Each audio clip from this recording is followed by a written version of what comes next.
गुड़ियाँ छोटे बच्चों का फेवरेट खिलौना होती हैं। आजकल मार्केट में तरह तरह की गुड़ियों की भरमार है। हर एक बच्चा उन डॉल्स के साथ खेलना पसंद करता है, लेकिन ये गुड़ियाँ अगर खतरनाक और जानलेवा निकल आए तो क्या होगा।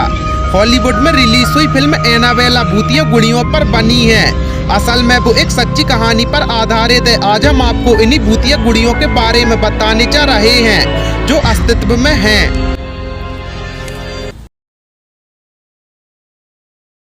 गाइस, इस भूतिया गुड़िया की कहानी 1970 की है। अमेरिका में एक माँ ने अपनी बेटी डैना को ये जन्मदिन पर गिफ्ट दी थी। शुरुआत में वो गुड़िया सिर्फ एक खिलौना थी, लेकिन धीरे धीरे वो गुड़िया हाथ हिलाने लगी। इसके बाद अगर उसे रात को कुर्सी पर रख दिया जाता तो सुबह तक वो जमीन पर पड़ी मिलती। कभी कभी गुड़िया पर खून के धब्बे लगे हुए मिलते थे। इसके बाद डैना की माँ ने पैरानॉर्मल एक्टिविटीज एंड और लॉरेन बॉरेन को बुलाया। बॉरेन ने गुड़िया को देखा और बताया कि ये बेहद शक्तिशाली आत्मा ने इस पर कब्जा कर रखा है। इस गुड़िया को तंत्र मंत्र के सहारे बड़ी मुश्किल से काबू में किया गया। इसके बाद इसे बॉरेन के ओकलेट म्यूजियम में शीशे के एक शोकेस में रखा गया है और इसे हाथ न लगाने की चेतावनी भी दी गई है। गाइस, रॉबर्ट एक खिलौना है। रॉबर्ट यूनिस ऑटो नाम के एक व्यक्ति ने ये खिलौना अपने नौकर को से गिफ्ट में दिया था। ये नौकर काला जादू जानता था और उसने खिलौने पर काला जादू किया था। ये खिलौना बोलता था कि रॉबर्ट के माता पिता ने उससे कई बार रॉबर्ट का नाम लेते हुए सुना है। ये खिलौना अब ईस्ट मारिटलो म्यूजियम में है। गाइस, मैंडी नाम की इस डॉल की मालकिन ने बताया कि इस डॉल को कुछ असाधारण शक्तियां थीं। उसने बताया कि आधी रात को घर में किसी बच्चे की रोने की आवाज़ जोर जोर से सुनाई देती थी। जहां ये डॉल पड़ी होती थी उस कमरे की खिड़कियां खुद ही खुल जाया करती थी और घर में बार बार बड़ी अजीबोगरीब घटनाएं होती थीं। फिर उसने साल 1991 में इस डॉल को म्यूजियम में दे दिया था। गाइस, जापान की रहने वाली 17 साल की इचिकी सुजुकी ने ये डॉल खरीदा था। उसने ये डॉल अपनी 2 साल की बहन ओकीको के लिए खरीदा था। एक साल बहुत ठंड की वजह से उसकी बहन ओकीको की मौत हो गई। परिवार के सदस्य बताते हैं कि ओकीको इस डॉल से बहुत प्यार करती थी, इसलिए उसकी आत्मा इस डॉल में बसती है।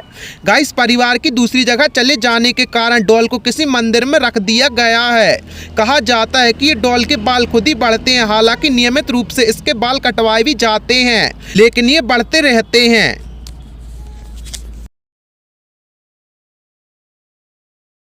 गाइस, कटजा एक सापिट डॉल है। इस डॉल का कटजा नाम साल 1730 में रूस में पड़ा था। कहा जाता है कि एक औरत गर्भवती थी और उसके परिवार वाले चाहते थे कि लड़का हो, लेकिन लड़की पैदा हुई तो उन्होंने लड़की को जिंदा जला दिया। ऐसा होने के बाद लड़की की मां ने उसकी राख को एक डॉल बनाई और उसे सिरेमिक पॉलिसिलेन मिलाया।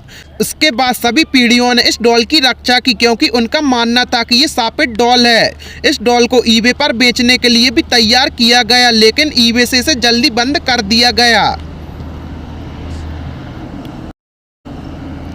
गाइस, प्यूपा नाम की इस डॉल के बाल असली हैं। ऐसा कहा जाता है कि प्यूपा की मालकिन को प्यूपा तब मिली थी जब वो एक बच्ची थी। साल 1920 से लेकर 2005 तक प्यूपा उनके साथ ही रही। प्यूपा की मालकिन की मौत होने के बाद उसके घर वालों ने इस डॉल को बड़ी ही अजीबोगरीब चीज़ों को नोटिस किया। गाइस, अगर कोई शोकेस में रखी इस डॉल के पास जाता तो उससे वो गिलास खटखटाने की आवाज़ सुनाई देती थी। ऐसा लगता था कि प्यूपा अपने हाथ और पैरों से गिलास को तोड़ने की कोशिश कर रही है। ऐसा लगता था कि वो वहां से बाहर निकलना चाहती है।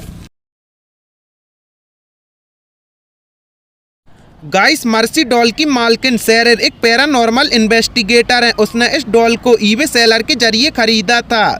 जब ये उसने इस डॉल को खरीदा था तभी से उसने अपने घर में नेगेटिव एनर्जी महसूस होने लगी थी। गाइस, सेरेर बताती हैं कि एक दिन अचानक कमरे में रखा रेडियो अपने आप बजने लगा। एक दिन तो सेरेर और उसके पति के साथ डॉल की सेल्फी भी पाई गई थी। गाइस, क्रिस्टीना के मालिक ने इसे ईबे पर खरीदा था। इस डॉल की आंख में पैरानॉर्मल एक्टिविटी देखी गई है।